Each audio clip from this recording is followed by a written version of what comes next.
Okay, I'm trying to capture this for Bethany and whoever else is seeing this.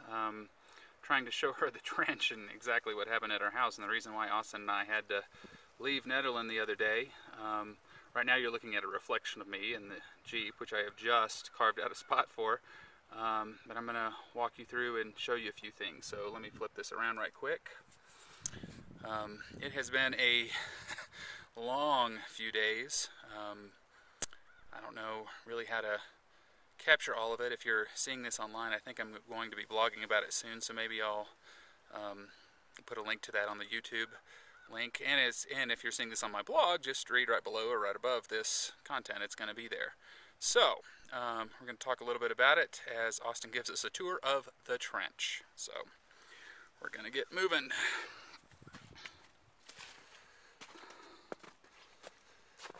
Oh boy.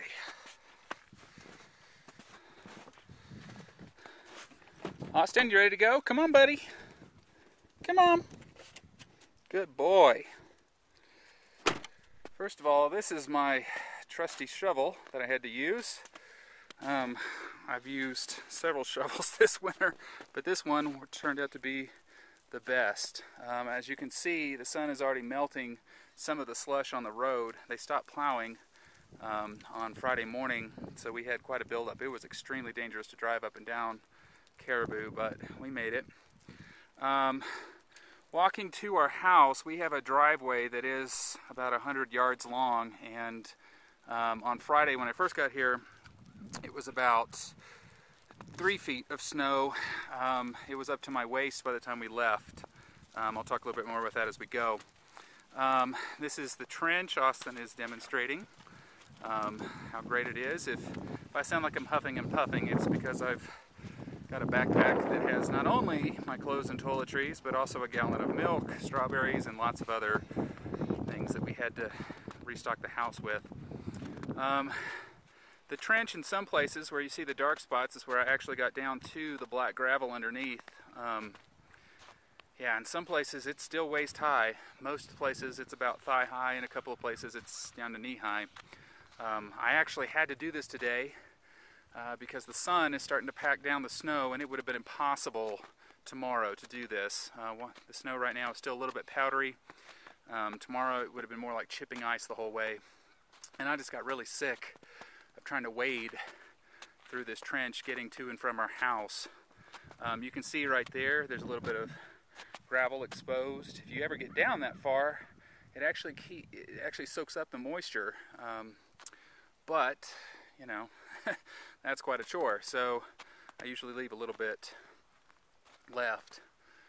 Just to pause for a minute and give us a shot. This is our yard. All of this is under at least 2 or 3 feet of snow.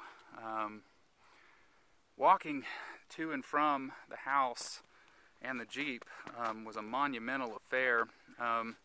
What had happened was I had come home and Austin and I, on Friday, and Austin and I had walked to the house, which was an endeavor. It's kind of like wading through water, except there's absolutely no give, and the snow kind of sucks you in. All of this fell in about 24 hours. I think since we left, we've only had about 4 inches or so. This trench took me about 2 to 2.5 hours to dig. Pretty exhausting. You notice that I'm in short sleeves. The weather here, I mean, the temperature is about 34 degrees, but in Colorado, because we get so much sun, it makes all the difference. In fact, I think I have a sunburn coming on. I can feel it from the work today. That's getting pretty typical. You can see here, if you can look down, I don't know if you can see the scale on this. This is some of our above thigh-high areas.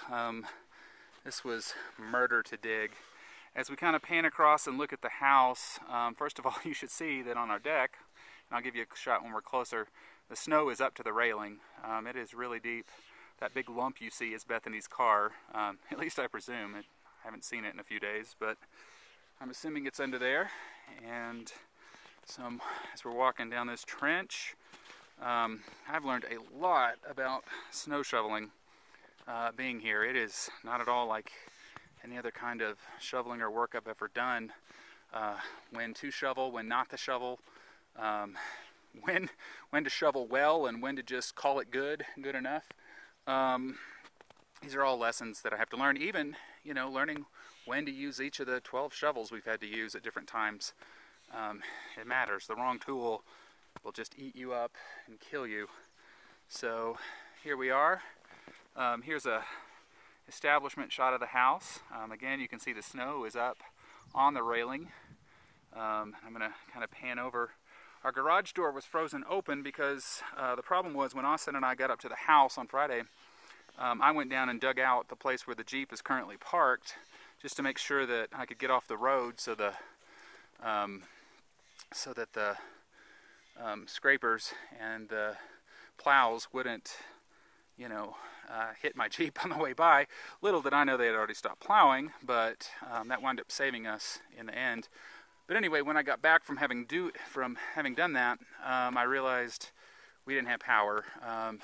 About 9,600 people lost power during that storm. They mobilized the National Guard to bring blankets and snacks. You can see Austin is just heavy enough that he has a hard time on the surface, but he can still walk on it. I absolutely can. I would sink up to my waist in a lot of this. Again, there's the house, Bethany's car. You can kind of see past the car in the shadow, the propane tank, which thank goodness we filled up right before all this happened, because I doubt they're going to be able to get up here for another week or so.